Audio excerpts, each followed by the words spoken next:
Hey now! What is up, everybody? My name is Mike Brown, aka Review King MB, and it's finally here. Finally, for people who have been loving the show and people who have been hating on the show, shitting on the show, I think we've all been waiting for the episode where Daredevil, yes, Daredevil finally arrives. This is episode 8, entitled Ribbit and Rip It. So the plot is we get introduced to this new superhero, a new character named Leapfrog, who he's trying to take down a couple of criminals, robbers, and his suit malfunctions. His jet boots malfunction, and so he goes to Jennifer, She-Hulk, and he says, hey, we need to sue the guy who made this suit, Luke Jacobson, who is also the guy that made Jennifer's suits. He makes all of the superheroes' suits, and so Jennifer's conflicted. When she goes to Luke, he's super offended. He's basically like, you're cut off, you're blocked, you're blacklisted, no one's ever gonna make suits for you ever again, which sucks. And that's where we get introduced to Matt Murdock. And holy shit, when Luke is in the courtroom and he's staring down Jennifer, right? He's so angry, but you don't see his lawyer yet. And the judge says to him, "Are you gonna represent yourself?" And he goes, "No, I have a lawyer." I said, "Uh oh." I was sort of the tingles in my jingles. I was getting excited, and then Charlie Cox, Matt Murdock, shows up. He is Luke's lawyer.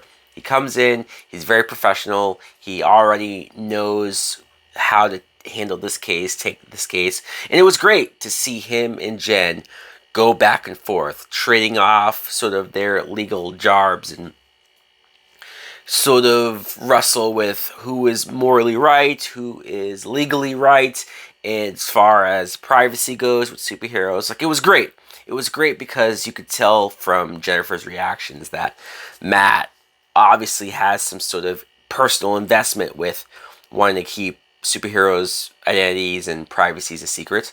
And I love that he was able to get the truth out of Leapfrog, that he stupidly used jet fuel or whatever for his boost, and that's what made the suit malfunction. Guy's an idiot.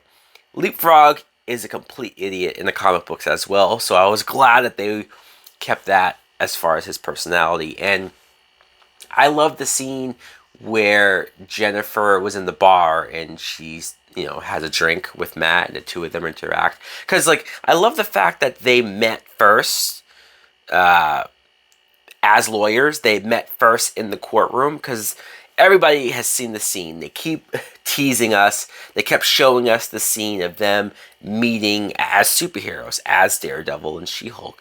But I actually love that they met first as lawyers, so that Jennifer has this respect for Matt as a lawyer first. I even like the fact that she found him to be very charming and very interesting just as a person, because Charlie Cox is, he is a charming dude. He is, you do buy him being able to connect to her on a human level. And then, of course, they both get phone calls. Matt has to leave. He always chooses to be a superhero first over his personal needs and wants, right? He clearly would want to stay there. He clearly would want to spend more time with her, but he chose to leave. And then Jennifer, when she goes back home, gets a phone call from Leapfrog that he's being chased. And I didn't realize that he was being chased by Daredevil at first. So when she goes off, she finally decides to pick her superhero outfit, right? Her comic book accurate outfit of her. It's those short spandex. I thought she looked great though. When she was She-Hulk and she had her comic book outfit, I thought she looked great. I think they purposely made sure that the CGI effects for She-Hulk looked extra better in this episode, because I think this was an important episode. This was a big episode. And I love the fact that her and Daredevil fought first. It's always great for me when two superheroes meet for the first time and their initial interaction, their first instinct is to fight each other because they don't know each other. And when you see a costume person, your first thought is they might be a bad guy because how many movies do you see the hero meeting the villain in their villainy outfits and they're wearing a costume, and so you fight them, and usually they're right 90% of the time, but in this case it's two heroes. And I like that Jennifer even said later on that, oh, I'm sorry, I assumed that the guy in the devil costume was the bad one. And even he had to give her props for that. They fought for a little bit. That was cool. She quickly, though, takes off his mask. And that kind of annoyed me because it's like, man, it's this easy to take off Daredevil's mask. Obviously, hopefully, if it's a villain, like, he didn't put up as much of a fight because he knows Jennifer. He had interactions with Jennifer, so he didn't fight as hard to keep his mask on. I have to tell myself that because otherwise I'm going to say it was too easy for him to lose his mask.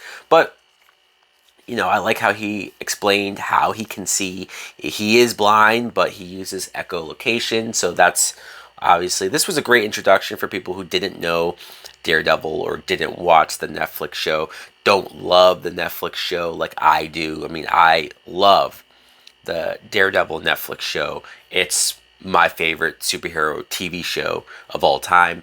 And so this was a great reintroduction to him, though, as far as just establishing who he is, his personality. I know some people will say that, oh, he was a lot more jokey or he was a lot lighter in tone. And sure, yeah, he's definitely not this jokey or this much of a fun character in his own environment. And you could argue that, well, when we get Daredevil Born Again, it will be more of this tone, or because he'll be back in Hell's Kitchen, because he will be dealing with Kingpin D'Onofrio, that it will turn more serious. Either way, I still felt like it wasn't too over the top. I still felt like his humor was more natural. Maybe Charlie Cox just pulled it off better, right? Maybe he was able to work with that humor and still keep what is good about Daredevil to him, because then when they go and they realize that Leapfrog has kidnapped Luke Jacobson, so now they have to go there to save him, and there's a whole bunch of goons in the building, and I love Daredevil going in the hallway. It wasn't a one-shot camera thing, but he went into the hallway, he took out a bunch of thugs. Like, that scene felt more like the Daredevil show than anything else here. The blue lighting, he wasn't quippy to the villains. He wasn't telling jokes. He only is joking around or with Jennifer, with somebody that he likes or is comfortable with. And so that's why I thought it worked. So when you get to the action, when you get to Daredevil actually fighting bad guys, he's going to be serious. And so that was great. And then I love how more guys show up. He's about to fight them. And then She-Hulk smash. She just comes in and she says She-Hulk smash. And so they were able to stop Leapfrog, or I guess he stopped himself. He jumped out of the window and hurt himself, like an idiot. They save Luke. Luke is now willing to make her dress for the gala. So at least there was that. I loved that She-Hulk and Daredevil had that conversation on the rooftop. I love that she was clearly smitten with him. I think there was a couple moments where just the way that Tatiana Maslany was looking at Charlie Cox, you could tell that she was smitten. I mean, she's such a great actress that when she is supposed to be interested in somebody romantically, whether that's her, Tatiana, actually feeling the vibes of the actor, or her being that good to where you could tell a difference when she's repulsed by the other guys and when she's actually feeling a dude like this. And she's the one who initiates, right? He's the one who says, hey, when I come back, maybe we can go to dinner. And she's like, how about we just skip all that and let's fuck? Okay, she doesn't say that, but that's what she was saying. And so they instantly go back to the apartment. They hook up. That was great. And then Daredevil doing the walk of shame without his shoes was quite hilarious. And then it was interesting that Jennifer was caught off guard by the episode continuing on. She was caught off guard by, oh, we're doing the gala tonight. Like, that's not normal. It's almost like she wasn't privy, even though it's breaking the fourth wall, even though she usually is aware of what's going on, she wasn't privy to how this episode was going to end. And I love that because she goes to the gala, she looks great in the dress, obviously, and very interesting that creepy guy who's obsessed with her, that he was in attendance. Is he a part of the group? Is he a part of intelligentsia? I'm going to guess yes. And so when she goes there, weird that, like, did all of the women win the award for Female Lawyer of the Year? Like, because it's like 5 women went up there with Jennifer. And then as she's talking, the screen changes, Intelligentsia shows up, has all of these pictures and personal videos, like from that asshole face guy that hooked up with her, took her blood. We still need to find out what's going to happen to the blood. And they called her a slut, which is something that I wonder how many people feel this way about her, because she has hooked up with different guys. But, like, is it because she's a woman and she hooks up with guys that makes her a slut, as opposed to if it was Tony Stark or any male character, and if they hooked up with multiple women, wouldn't they just be seen as cool? Or we can get into that later. But then it was great. I love that we saw She-Hulk lose her shit. We saw Jennifer basically act like a Hulk, do something that Bruce Banner has been guilty of doing, where he loses it, he causes destruction, he puts people in danger, and she's, like, even her grunting and snarling was very different for her character, that she wasn't in control. Seemingly for the first time, at least not since her origin, where she wasn't in control of herself in She-Hulk form. She even gets surrounded by were those officers, or so this was an interesting ending. This, I don't know where they're gonna go. Next week's the finale. I don't know how it's gonna end, but I've been enjoying the show. I know not everybody has been, but I'm curious. Let me know in the comments below. What did you think of this episode?